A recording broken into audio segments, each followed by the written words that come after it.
Olá, pessoal. Retomando aqui os nossos estudos, já estamos aqui no inciso 16 do artigo 28 da Lei Brasileira de Inclusão. Vamos a ele. Acessibilidade para todos os estudantes, trabalhadores da educação e demais integrantes da comunidade escolar, às edificações, aos ambientes e às atividades concernentes a todas as modalidades, etapas e níveis de ensino. Isso quer dizer que os alunos com deficiência e também os professores e o corpo pedagógico precisa ter um ambiente escolar acessível. Então, esse inciso 16 do artigo 28 garante acessibilidade para todo o corpo escolar, também a estrutura da escola, lembrando também que a família pode frequentar a escola e precisa de um ambiente acessível, porque o aluno pode não ter uma deficiência, mas o pai ou a mãe ou um tio, relacionado a esse aluno pode chegar à escola e não ter acessibilidade. Ou seja, as escolas, as faculdades, as escolas técnicas precisam dar acessibilidade a todos os envolvidos no processo educacional. Vamos lá. Vamos ao inciso 17. Oferta de profissionais de apoio escolar. Nós já falamos do profissional de apoio escolar, como é importante esse profissional para o processo de educação inclusiva. Então, a oferta desse profissional precisa ser tanto na rede pública como na iniciativa privada, ou seja, nas escolas particulares. Inciso 18. Articulação intersetorial na implementação de políticas públicas, ou seja, os setores, a iniciativa pública, a iniciativa privada e o terceiro setor, que são as ONGs, associações, precisam estar envolvidas no processo educacional inclusivo. Parágrafo 1º. As instituições privadas de qualquer nível e modalidade de ensino aplica-se obrigatoriamente o disposto nos incisos. E aí ele fala aqui no parágrafo 1º diversos incisos que as escolas particulares precisam respeitar. É bom você olhar e avaliar cada um desses incisos, que é importante que as escolas particulares precisam respeitar, sim, o processo de educação inclusiva. Parágrafo 2º. Na disponibilização de tradutores e intérpretes da Libras, a que se refere o inciso 11, se eu não me engano, deixa eu só conferir aqui. Isso, do caput desse artigo, deve-se observar o seguinte. Inciso 1. Os tradutores e intérpretes da Libras atuantes na educação básica devem, no mínimo, possuir ensino médio completo e certificado de proficiência na Libras, ok? Então, isso aqui já é uma exigência dos profissionais que trabalham com Libras. Inciso 2. Os tradutores e intérpretes da Libras, quando direcionados à tarefa de interpretar nas salas de aula dos cursos de graduação e pós-graduação, devem possuir um nível superior com habilitação, prioritariamente em tradução e interpretação em Libras, ok? Então, na questão do nível superior, graduação e pós-graduação, o intérprete precisa ter curso superior. Artigo 29. Foi vetado esse artigo, ele não está em vigor. Artigo 30. Nos processos seletivos para o ingresso e permanência nos cursos oferecidos pelas instituições de ensino superior e educação profissional e tecnológica, públicas e privadas, devem ser adotadas as seguintes medidas. Inciso 1. Atendimento preferencial à pessoa com deficiência nas dependências das instituições de ensino superior e nos serviços, ou seja, atendimento preferencial, Inciso 2.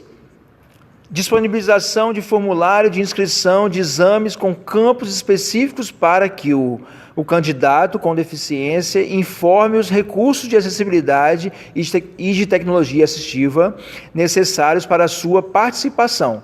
Isso quer dizer que as faculdades, as escolas técnicas precisam ter um campo específico no processo seletivo para que os alunos possam falar se eles precisam de um intérprete, se eles precisam de um ledor, que é a pessoa que faz a leitura da prova para o aluno com deficiência visual, ou o aluno cego, ou o aluno com baixa visão, a questão da prova ampliada, o recurso de tecnologia assistiva, enfim. Precisa ter um campo específico nesse processo seletivo para que esse aluno consiga fazer essa prova em iguais condições com os demais alunos. Inciso 3. Disponibilização de provas em formatos acessíveis para atendimento às necessidades específicas do candidato com deficiência. Já falamos sobre isso aí no inciso anterior, da questão da prova, para que esse aluno fique mais confortável. Inciso 4. Disponibilização de recursos de acessibilidade e tecnologia assistiva adequados, previamente solicitados e escolhidos pelo candidato com deficiência. Muitas vezes o candidato ele já tem, por exemplo, eu uso o NVDA, leitor de tela. Se a instituição ela colocar o computador com NVDA e um fone, sem acesso à internet, sem nada, só para que o aluno com deficiência visual, ou o aluno cego, ele tenha mais autonomia na leitura das questões. E a pessoa que está do lado, o fiscal, ele pode ficar assim, avaliando, olhando e só anotando a resposta correta naquele processo seletivo.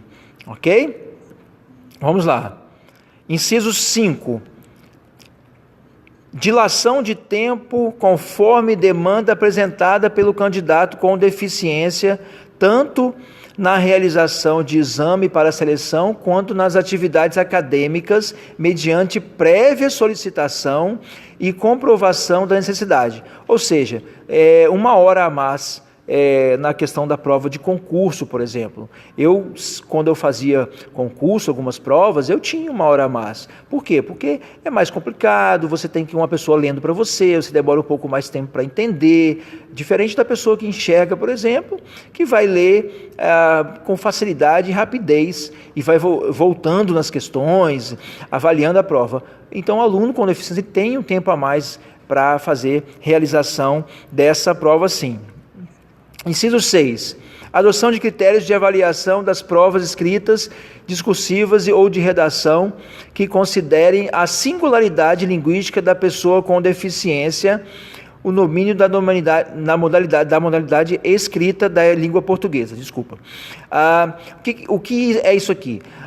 O avaliador precisa ter conhecimento da deficiência e precisa avaliar aquela prova de acordo com aquela deficiência. Infelizmente, isso no mundo prático é muito difícil. Nós não temos ainda uma metodologia, uma forma específica para a questão da avaliação específica desse aluno, da prova desse aluno, prova discursiva, por exemplo, desse aluno com deficiência.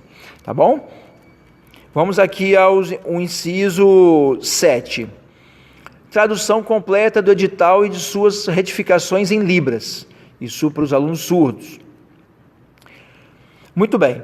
E aí, nós terminamos aqui no artigo 30, os seus incisos, as suas observações com relação à educação inclusiva, educação especial. E nós vamos, na próxima aula, já dando continuidade aos nossos estudos, vamos falar do direito à moradia e assim por diante até terminar a Lei Brasileira de Inclusão. Espero que vocês estejam gostando, mandem sugestões para o e-mail contato@joaoestevão.com.br, façam inscrição aí no nosso canal e compartilhem nossos vídeos. Um forte abraço e até breve.